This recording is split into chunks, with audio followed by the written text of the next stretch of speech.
ومن يطع الله ورسوله يدخله جنات تجري من تحتها الأنهار خالدين فيها وذلك الفوز العظيم ومن يعص الله ورسوله ويتعد حدوده يدخله نارا خالدا فيها وَلَهُ عَذَابٌ مُّهِينٌ۔ ترجمہ: یہ اللہ کی حدیں ہیں، اور جو اللہ اور اللہ کے رسول کی اطاعت کرے تو اللہ اسے جنتوں میں داخل فرمائے گا جن کے نیچے نہریں بہ رہی ہیں، ہمیشہ ان میں رہیں گے، اور یہی بڑی کامیابی ہے۔ اور جو اللہ اور اس کے رسول کی نافرمانی کرے اور اس کی تمام حدوں سے گزر جائے تو اللہ اسے آگ میں داخل کرے گا جس میں وہ ہمیشہ رہے گا، اور اس کے لیے رسوا کن عذاب ہے۔ تلک حدود اللہ، یہ اللہ کی حدیں ہیں۔ وراثت کے مسائل کو اللہ تعالیٰ نے اپنی حدود قرار دیا اور ان کے توڑنے کو اللہ کی حدیں توڑنا قرار دیا۔ اس سے معلوم ہوا کہ میراث کی تقسیم میں ظلم کرنا عذاب الہی کا باعث ہے۔ اس سے ان مسلمانوں کو عبرت پکڑنی چاہیے جو لڑکیوں یا دوسرے وارثوں کو وراثت سے محروم کرتے ہیں۔ حدیث مبارکہ میں ہے، جو اپنے وارث کو میراث سے محروم کرے اللہ تعالیٰ قیامت کے دن اسے جنت میں اس کے حصے سے محروم کر دے گا۔ وَمَن يُطِعِ اللَّهَ وَرَسُولَهُ يُدْخِلْهُ جَنَّاتٍ، اور جو اللہ اور اللہ کے رسول کی اطاعت کرے تو اللہ اسے جنتوں میں داخل فرمائے گا۔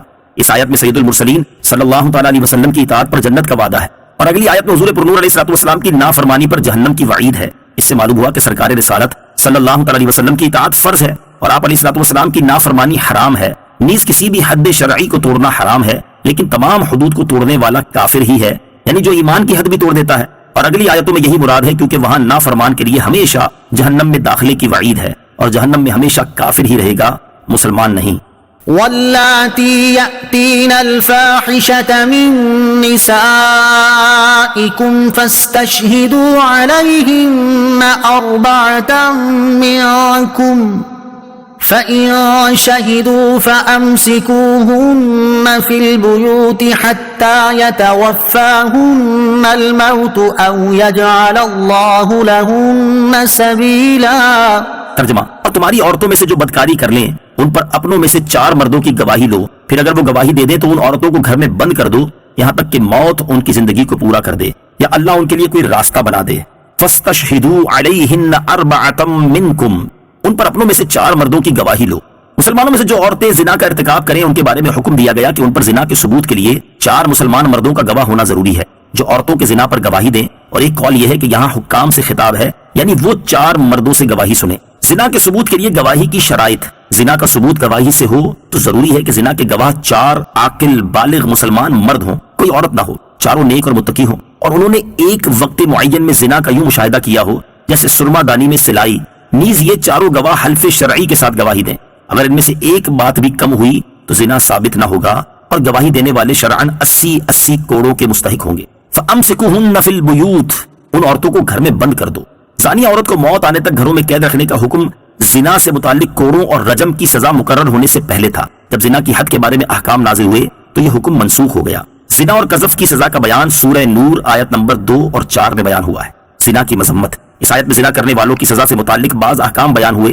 اس مناسبت سے ہم یہاں زنا کی مذمت پر 4 احادیث ذکر کرتے ہیں تاکہ مسلمانوں پر زنا کی قباحت و برائی مزید واضح ہو اور وہ اس برے فعل سے بچنے کی کوشش کریں۔ چنانچہ حضرت ابو ہریرہ رضی اللہ عنہ سے روایت ہے، ابو داؤد شریف کی حدیث ہے، میرے آقا صلی اللہ علیہ وسلم نے ارشاد فرمایا، جو عورت کسی قوم میں اس کو داخل کر دے جو اس قوم سے نہ ہو، یعنی زنا کرایا اور اس سے اولاد ہوئی، تو اسے اللہ عز و جل کی رحمت کا حصہ نہیں ملے گا اور اللہ تعالیٰ اسے جنت میں داخل نہ فرمائے گا۔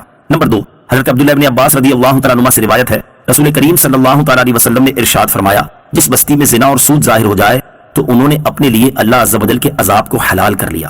نمبر 3، مشکات شریف کی حدیث حضرت عمرو بن عاص رضی اللہ تعالیٰ عنہما سے روایت ہے، نبی اکرم صلی اللہ تعالیٰ علیہ وسلم نے ارشاد فرمایا، جس قوم میں زنا ظاہر ہوگا وہ قحط میں گرفتار ہوگی، اور جس قوم میں رشوت کا ظہور ہوگا وہ روب میں گرفتار ہوگی۔ نمبر 4، حضرت بریدہ رضی اللہ تعالیٰ عنہ سے روایت ہے، سرکار دو عالم صلی اللہ تعالیٰ علیہ وسلم نے ارشاد فرمایا، 7 آسمان اور 7 زمینیں بھوڑے زانی پر لعنت کرتی ہیں، اور زانیوں کی شرمگاہ کی بدبو جہنم والوں کو ایذا دے گی۔ واللذان يأتيانها منكم فآذوهما فإن تابا وأصلحا فأعرضوا عنهما إن الله كان توابا رحيما۔ ترجمہ، اور تم میں جو مرد عورت ایسا کام کریں ان کو تکلیف پہنچاؤ، پھر اگر وہ توبہ کر لیں اور اپنی اصلاح کر لیں تو ان کا پیچھا چھوڑ دو، بے شک اللہ بڑا توبہ قبول کرنے والا مہربان ہے۔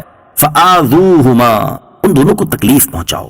بے حیائی کا ارتکاب کرنے والوں کے متعلق سزا کا بیان کرتے ہوئے فرمایا کہ انہیں ایذا دو، جیسے جھڑک کر، برا بھلا کہہ کر، شرم دلا کر، جوتیاں وغیرہ مار کر، زبانی اور بدنی دونوں طرح سے ایذا دو۔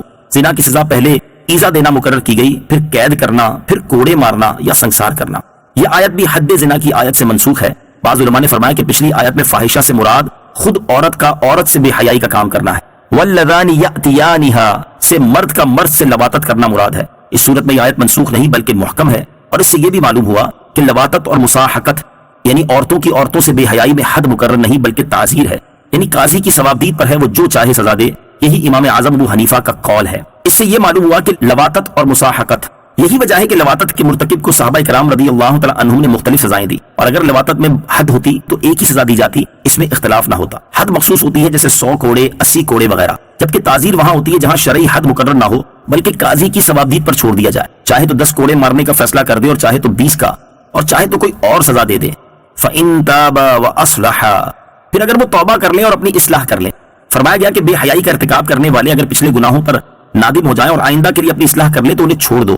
اس سے معلوم ہوا کہ تعزیر کا مستحق مجرم اگر تعزیر سے پہلے صحیح معنی میں توبہ کر لے تو اس پر خواہ مخواہ تعزیر لگانا ضروری نہیں۔ توبہ کے معنی ہوتے رجوع کرنا، لوٹنا۔